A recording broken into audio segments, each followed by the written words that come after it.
Всем привет, с вами Бруан. Вот сегодня мы с вами поговорим о покупке компьютера. Вот при покупке компьютера нам всегда дают инструкцию по применению. Но зачем нам, если мы все знаем?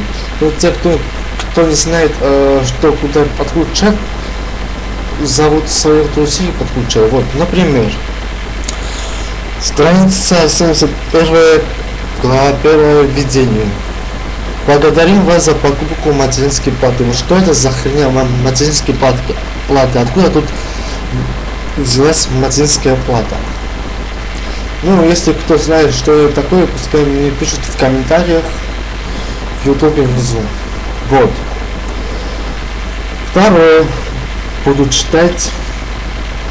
Данное руководство по быстрой установке включает вводную информацию о материнской плате и пошаговые инструкции по ее установке.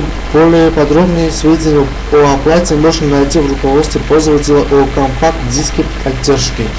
Я тут нихуя не понял, тут о вводном, о материнской какой-то хуйне тут говорят, нифига непонятно. Вот.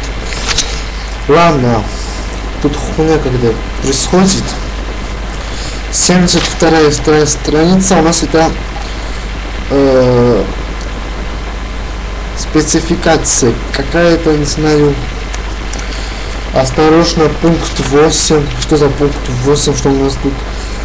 Первый X разъем ATA100 ID поддерживает до второго устройства IDE. Это что за хуйня? Я совсем тут нифига не понимаю. Меня тут посылают куда-то нахуй. 15. ЕУ расширяется как МГР. Усиленный продукцион стандарт был разработан Европейским Союзом для определения энергопитания готовых систем.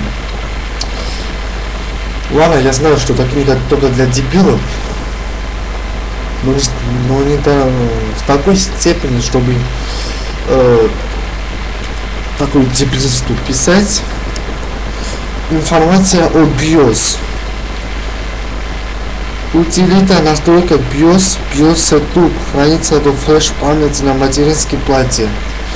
Что за хуйня материнская плата и где она находится? В компьютере или флеш? Я вообще ничего не понимаю. Вот. Информация о компакт-диске поддержки с программой обеспечивания. Вот это я понимаю. Тут все. Стойте. У меня же инструкция по Windows 7, а почему тут у нас XP написано? Это что, поменяли? Я что-то нихуя не понимаю. А, так это у нас Аиша, да. Все понятно. Если вы найдете такую книгу, то надо ее сразу в мусорник бросать. А то она вам мозги напутает. И станете дураком, как Эйнштейн. Пока.